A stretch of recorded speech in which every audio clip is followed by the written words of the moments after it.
and the topic is free vibrations with viscous damping. So in this video we are going to see the derivation uh, or I can say the equation for the motion of any system having viscous damping. So let us consider one physical system. So this is a MacPherson suspension system, where you can observe here the red color is a spring which is mounted on the shock absorber, or which is an integral part of shock absorber. The uh, fluid inside this shock absorber, it acts as a damper. So for this system, the equivalent system can be shown like this, where there is a mass, and to this mass the spring is attached, okay, and there is a damper. There is a motion which is disturbing force is acting on the system. So for this particular system, the mathematical model can be drawn like this, where m is indicating the mass where the force is acting, and to which a spring is connected with stiffness k and the damping coefficient c of the damper. The equivalent free body diagram, or the free body diagram for this mathematical model, will look like this. This is the force kx which is acting in the upward direction along with the damping force cx dot in the upward direction. The accelerating force for the mass m, which is in the opposite direction. So the same system is shown over here with a free body diagram. Now this for this particular system, according to the Newton's second law, the external forces are the force, that is kx, which is a spring force, and the second force is because of the damping action, which is cx dot.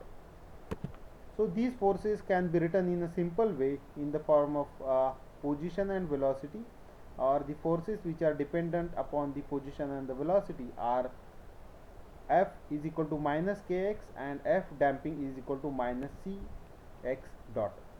So the equation of motion according to the Newton's second law for this particular system, whose displacement x is measured from the equilibrium position for the mass m, will be like this, which is mx double dot equal to minus cx dot minus kx, or the equation will be written like this: mx double dot plus cx dot plus kx is equal to 0.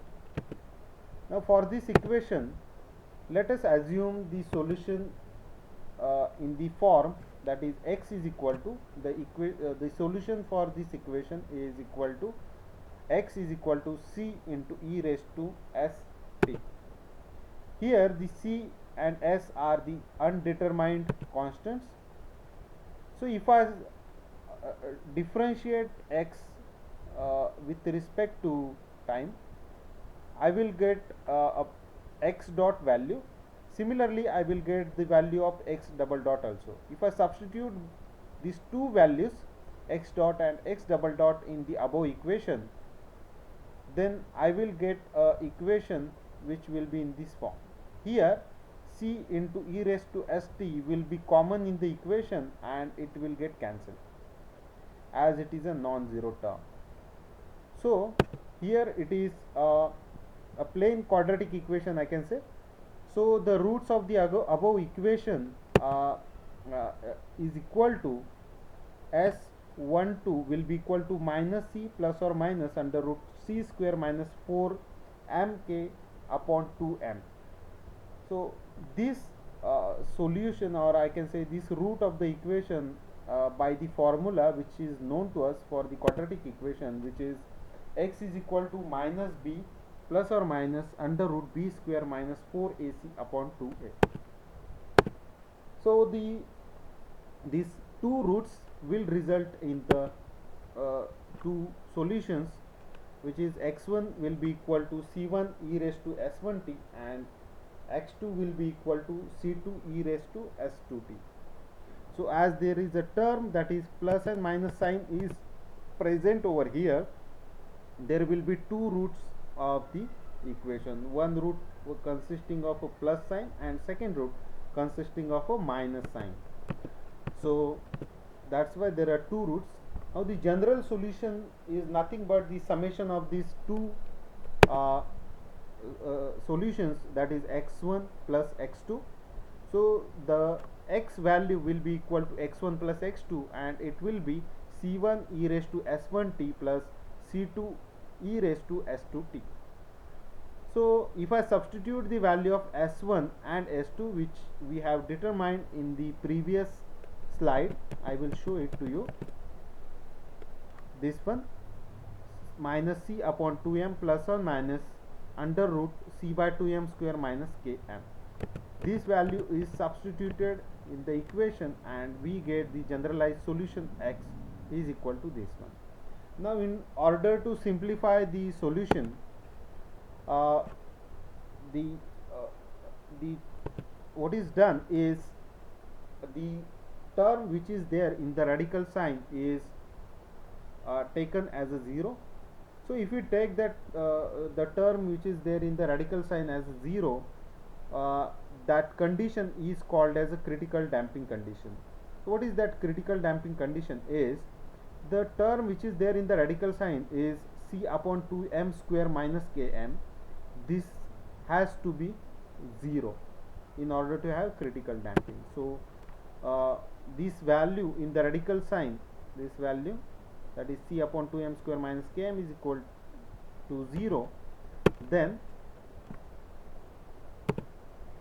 we get the condition, that is this minus km will be on a right hand side and cc will be equal to 2 under root km. So if we square both the sides, what we will get is cc is equal to 2m into omega n. Now what is omega n? Is this under root k by m is nothing but the omega n. So cc is equal to 2 into m into omega n. Let's c by cc is the damping factor represented by zeta, which is nothing but the ratio of damping coefficient to the critical damping coefficient. So this ratio is taken in order to simplify the equation again. So I can write this c upon 2m as c upon cc into cc upon 2m. So c will get cancelled over here. So this c upon cc is nothing but the zeta, and cc upon 2m, from this equation cc upon 2m, I can say that it is equal to omega n. So your c upon 2m becomes zeta into omega n. So if I substitute it in the equation, that is in this equation, what I will get is S12, that is the simplified solution, is S12 is equal to minus zeta plus and minus under root zeta square minus 1 into omega n. So the final solution for the equation, that is which we have written, x is equal to c1 e raised to s1t plus c2 e raised to s2t, and further which we have simplified, is the final solution, and that is xt is equal to c1 e raised to minus zeta plus under root zeta square minus 1 omega n t plus c2 e raised to minus zeta minus under root zeta square minus 1 omega n into t. Thank you.